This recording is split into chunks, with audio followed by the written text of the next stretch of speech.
Good afternoon. I am, like the rest of you, disheartened that we need to be standing here today. Is that better?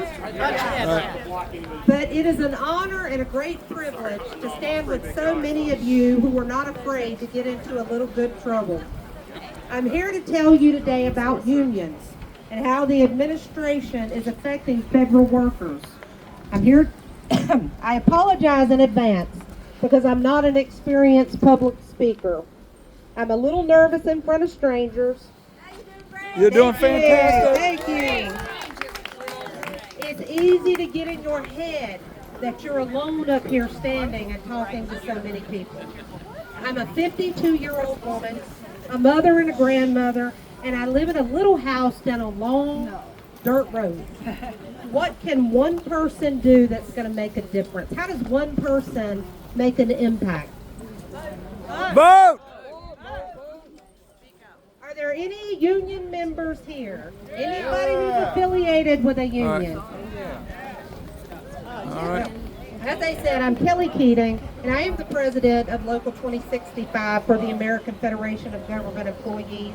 And we represent in this local area Camp Lejeune and Cherry Point. We cover all those employees. I am also the council president for 14 Marine Corps bases around the world. And we fight for the rights of federal workers on all levels. I started my career in the federal government in 2002 as a 911 emergency dispatcher. And when I first walked in, there was a big, ugly red chair there. It was uncomfortable, couldn't hardly move it. But on the back of that chair, it said that we were protecting those that defend America. And the pride that I took sitting in that big, ugly chair, I can't describe it to you, but I'm not alone. Most federal workers that are out there working have that same pride. We feel like we are a part of something bigger than ourselves. Hey! Solidarity! Yeah. Absolutely. I took those words seriously. It was doing my part for my country by protecting our service members' families and them. I am not the exception to that rule. Like I said, we all do that. From John, the mailroom worker who figured out a way to find the people that they had lost packages for Kristen, who works in the education center that works through her lunch break and she doesn't go to the bathroom so that they can do the test so our military can go be deployed and so that they could be promoted. We have workers all over Camp Lejeune and Cherry Point doing extra work to make it happen.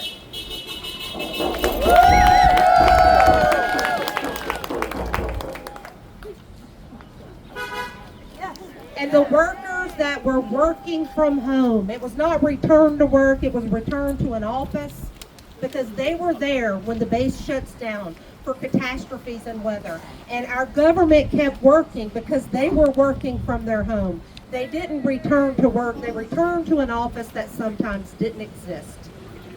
Our workers are not a waste of funding. Our workers are not lazy. Our workers are still out there busting their ass for an administration that doesn't seem like they care about them anymore. Today we face new challenges, anti-union sentiments, and policies designed to weaken and threaten the very fabric of worker solidarity. The union-busting tactics employed by the Department of Government Efficiency in this administration undermines the very foundation of collective bargaining. They want us viewed as villains, to wake up and not want to go to work. They want us to be afraid and willing to resign before we're terminated.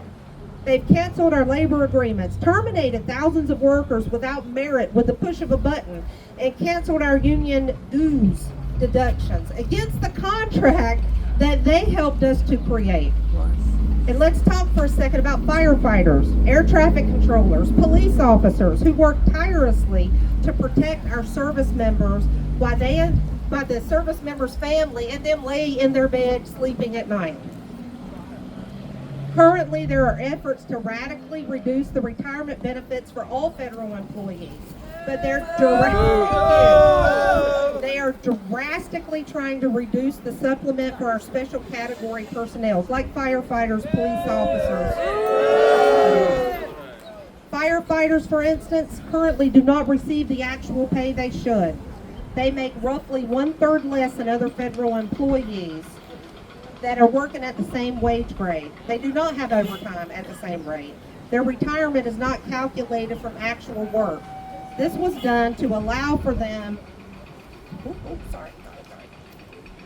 for their partial retirement credit, which results in smaller retirement checks. The supplement was meant to bridge the pay gap between retirement and reaching the age to collect Social Security. Federal firefighters have one of the most dangerous jobs in the country.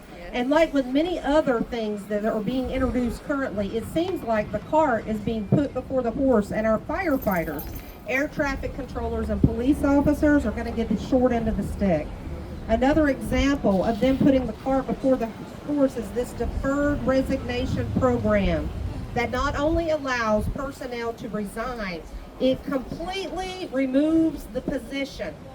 This is especially impactful for places like the fire department, where we have federal laws that have specific requirements for how many people are on those engines, how many paramedics that they need to work that.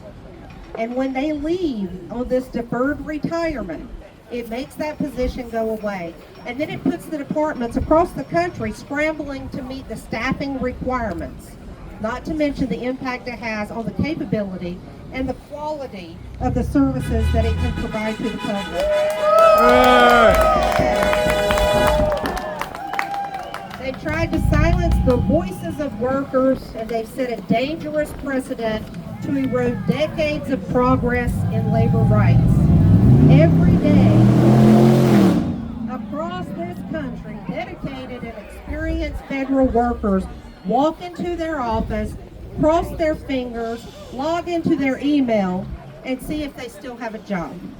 Every morning, our workers drive to work wondering if they're going to be able to pay their mortgage, or if they have health insurance, or if they still have a retirement. Every night, our workers, 1/3 of whom are veterans, they go to bed wondering what they're going to find out in that email tomorrow morning. Since its founding on October 17, 1932, AFGE has been a steadfast advocate for rights, the dignity, and well-being of federal government employees everywhere. I'm proud of the part that we do. AFGE represents the power of unity. I myself, my voice may tremble. In solidarity with my union brothers and sisters, our voice roars.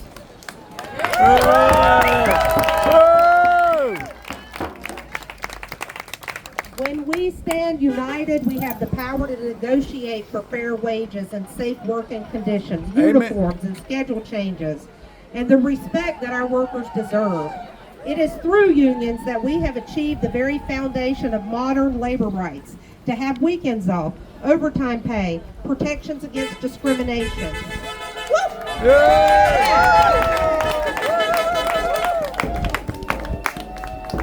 Unions brought you the 8-hour workday, 40-hour work weeks, paid vacations, sick leave. Unions helped create child labor laws to protect our children, and health and safety regulations to protect our working environments. Unions played a significant role in the civil rights movement. Unions fought for equal pay for equal work. AFGE is not just a union, it's a movement. It's a voice and a shield for those who serve our nation. And federal employees are the backbone of our government. They are the ones that ensure our veterans receive the care they deserve, that the environment is protected, and that our national security is upheld. Amen. They provide essential services delivered to the American people. We are not fraud, and we are not waste, and we are not abuse. No. Amen. Tell it, sister. AFGE's commitment to justice, equality, and fairness reminds us that when we stand together, we are stronger, we are more resilient, and we are more capable of protecting our rights. Together, we preserve a future where every worker is respected and treated as human beings, not just a commodity. We are treated as beings with dreams and families and aspirations of a different life. And we need to remember that the strength of a nation lies in the strength of its people. Yeah! When workers thrive, communities thrive. Right. When unions are strong, the economy is strong. And when justice prevails, we prevail. Amen.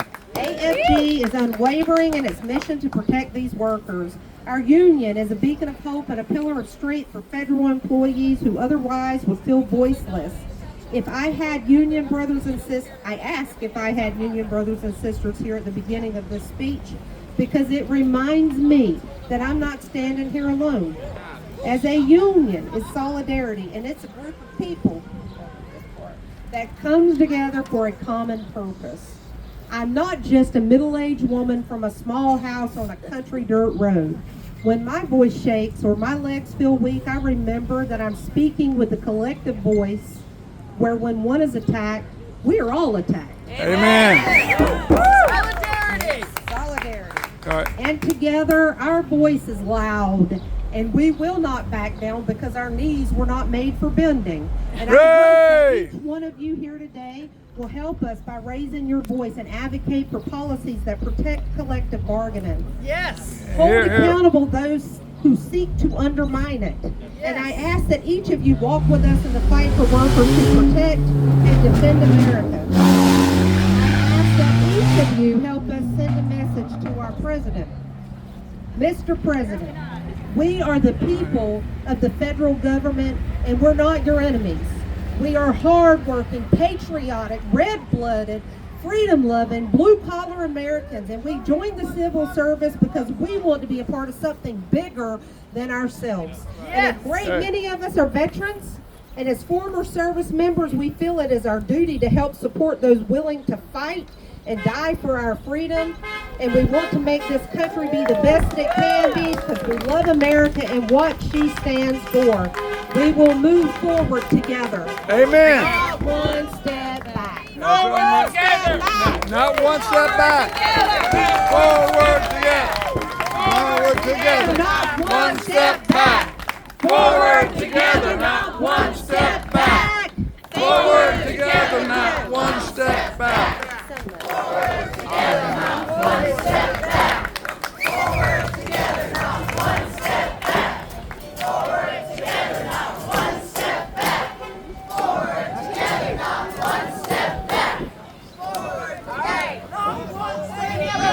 Many of us are gathering at Backstreet Pub after this event. Join us. Let's hit the streets. All right. Very good. Okay. All right. Yeah. Y'all hear that? Backstreet Pub after we're done here, and we can continue. Yeah, you going? Something happened in Woodburn on Sunday. Okay. Oh yeah, yeah. All right. Let me make sure the boss lady does the announcing too. Let's give a hand for Kelly. 3 cheers for Kelly.